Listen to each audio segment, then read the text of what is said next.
Welcome, Council Bluffs Area Chamber of Commerce members. This is Drew Camp, President and CEO of the Council Bluffs Area Chamber of Commerce. Today, we're happy to welcome a candidate for Potawatomi County Supervisors, Lisa Lima. Lisa, thanks for being with us today. Hi, Drew. It's a pleasure, and thank you for asking me.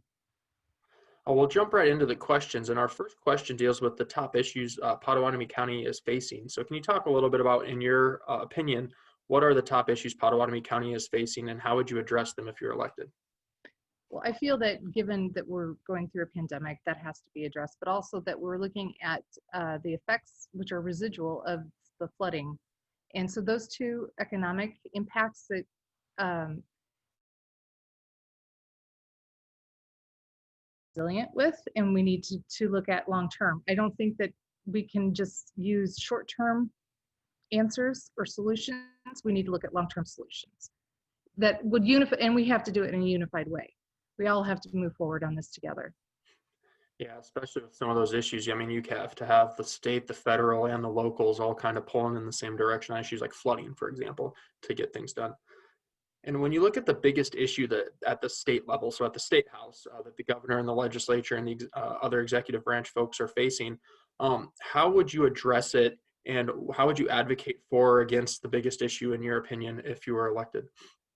Well, I think also, given that we're in a pandemic right now, I would say that COVID-19 has affected all facets of Iowa life, and that we need to address it in that manner. We cannot leave behind people, and I'm thinking especially of the elderly and the disabled that are medically affected by Medicaid being privatized. I think we need to move forward with a good healthcare plan in place.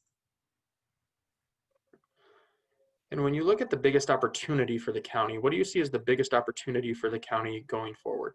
Well, I'm excited about this because I've seen people be excited about some economic growth, and that we have an economic development person and persons in place. But going forward in focusing on the smaller communities, because Council Bluffs in and of itself is an attractor for businesses. They can bring growth here, and then people move out to the smaller communities.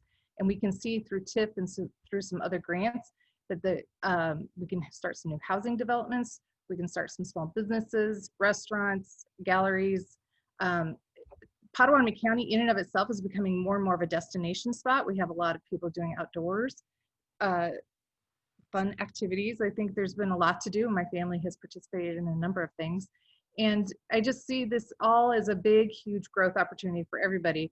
And I think that that's what's so exciting, is that we visually see this happening, but also moving forward, we can see that there is so much chance for growth.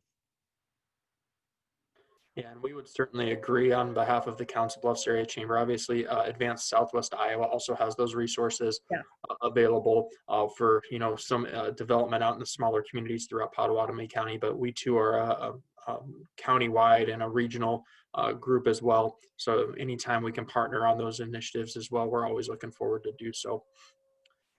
And along those lines, if you were elected, how would you partner and work with the chamber and the business community to move Potawatomi County forward in some of the ways you just discussed?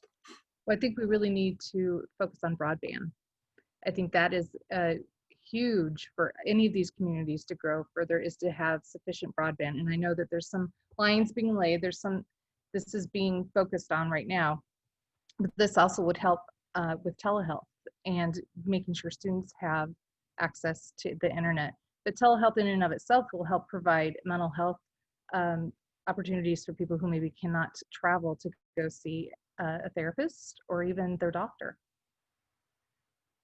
And that's such an important issue because, when we look at the chamber and we work with, whether it's the Iowa Chamber Alliance, Professional Developers of Iowa, Association of Business and Industry, and especially with the pandemic among us, that's something that's been really important, is broadband, and making sure that everyone has access as we do virtual learning and we do telehealth. And there's been some state and federal funds made available to those things. And so that's something, we're real happy that there's a lot of broad support for that. So we hope that we can continue to move things forward. And, there's local resources, there's state resources, there's federal resources. So hopefully you can leverage those all together to get something, the best possible product for consumers and for customers. And when you look at the unique skills that you have to bring to the position, what are some of those skills that you would like to highlight for prospective voters? Well, I do want to mention one thing. As a resident of the Harvester Artist Buildings, I've always used the chamber as a resource. So it's like I would always go in there, and because we want to welcome new tenants. But I think one of my strengths is being a collaborator. I work well with bringing groups of people together to work on a project or find a solution, but I also am listening, and I particularly am listening to the rural people and what they have to say about what they think the county could do for them, and also the immigrants, the union workers, your cashiers, everybody, and how they feel that they're not being represented. So I want to be a voice for them. Yeah, and that's such a good point too, because as I mentioned with other things that the chamber is very much interested in is collaboration and partnership is obviously one of those things as well. And that's on once again too, not only within Council Bluffs, but on the county and the regional level as well, and then even out into the state and federal as we look at some of the policy and other issues. And the last question we have for you is, why should voters cast a ballot for you on November 3rd, or now that absentee voting started on October 5th, maybe via absentee or mail-in voting? I think to use your voice, just vote, just you exercise your right to vote. But I am particularly interested in felons having the right to vote right now in Iowa. This has been a struggle. This has been something I've worked on with the ACLU. This has been a huge push to get this through, and they're able to vote in this election, and I'm super excited. And I hope that they exercise their right as well.